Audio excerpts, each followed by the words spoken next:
Curb your enthusiasm. It's ridiculous! Thomas's frustration echoed around the station, but did nothing to arouse interest in his case. Percy snored a touch louder in his siding, and Annie and Clarabelle sighed, knowing what was coming next. If people wanted to see my branch line, why not let me show them? I know the line and our timetable better than anyone. These enthusiast specials are nonsense. Imagine making me wait at the cattle dock.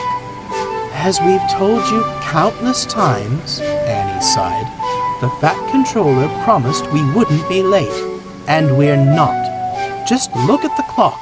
There's plenty of time. I do agree about the cattle dock, shivered Clarabelle, who didn't much care for cows. But never mind enthusiasts.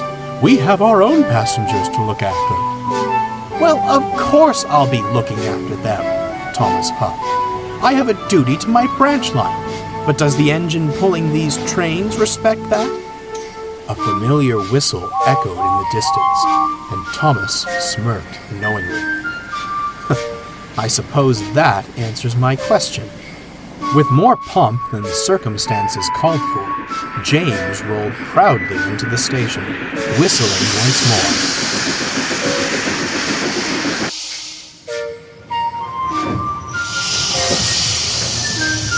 Salutations, little engines! Passengers spilled from the coaches, cameras clicking and flashing all the while. Percy, who'd been jolted awake, merely grunted and went back to sleep. So, Thomas grinned, the Fat Controller lets any engine pull specials these days, does he? Well, he could have chosen any engine, but he chose me, James primed. You certainly wouldn't want Gordon or Henry bumbling up your line, would you? Absolutely not, Thomas smiled, fully aware neither engine physically could, a fact James seemed to have forgotten. All the same, he went on, it is my line. I should be the one pulling that train. At this, James burst into laughter. Thomas was incensed. What's so funny? You, James replied, regaining composure, seem to enjoy leaving things behind. Your crew, your guard, even your whole train. I ensure they travel the whole line and give them a smooth, safe ride. You? Safe? Thomas chuckled. What do you say, Percy? Shall we take stock? Oh, I already took the goods this morning, Percy yawned grumpily. Leave me alone. Not rolling stock, Thomas snorted. I meant taking stock of James's safety record. Let's see. There's the tar wagons. Only happened because Toby distracted me, James quipped. Slipping down Gordon's Hill? Well, I can't control the weather, can I? Your truck's breaking away on Gordon's Hill? Faulty coupling. Your truck's pushing you down Gordon's Hill? Behavior issues. Your brake block's catching fire? You're pushing it. The boot laces? And now you've crossed the line, James exploded. Well, if you can't take the heat, drop your fire, Thomas retorted. Says the engine who fusses when he doesn't get every special the Fat Controller schedules.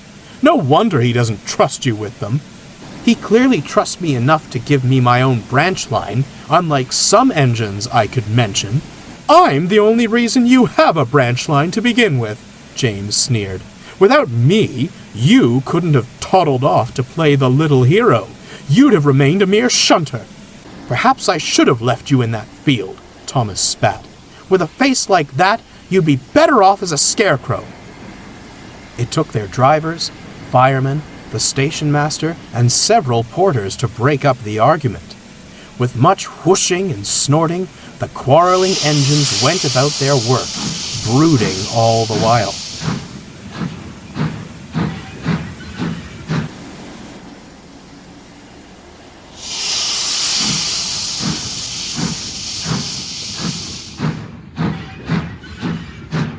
Bewildered enthusiasts photographed the whole ordeal.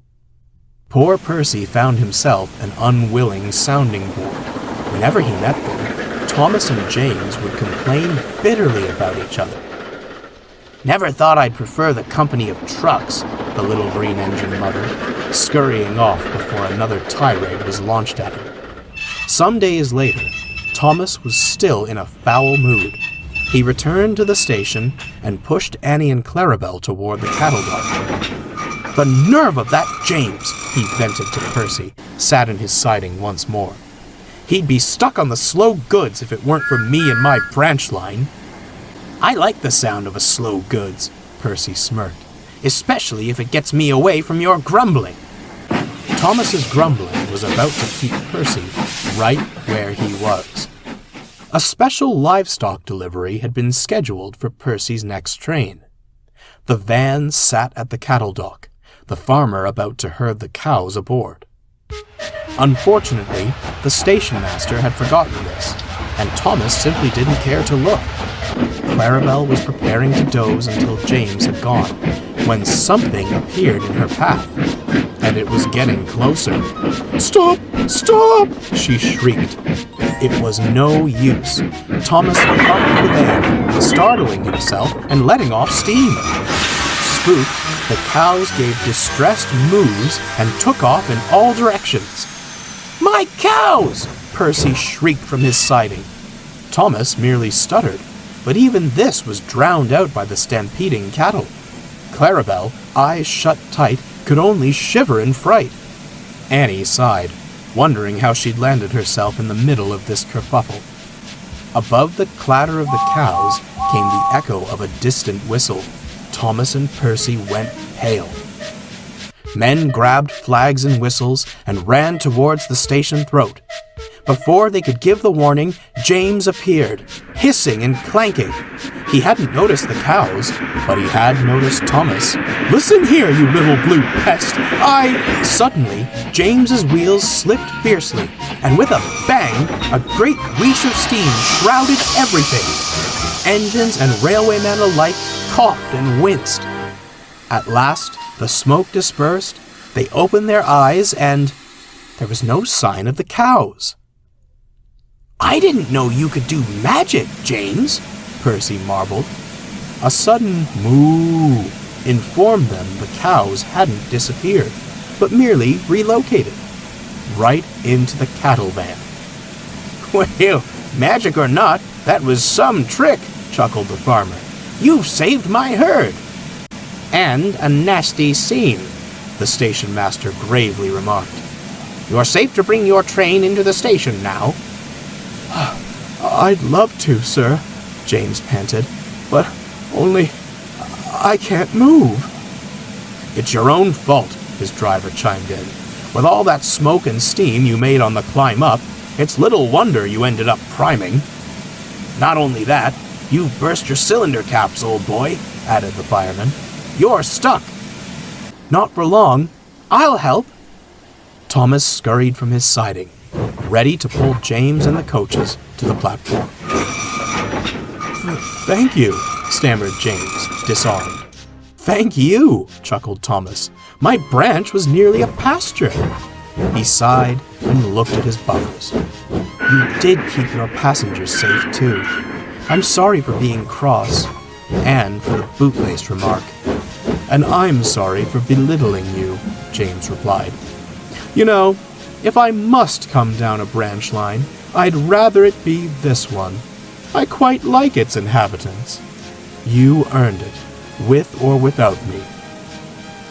There was silence. "Now, don't ever mention bootlaces, or I'll never come round again." Both engines burst into hearty laughter. "It's good to see you, James," Thomas smiled, as the laughter died down. "You see me at the junction all the time."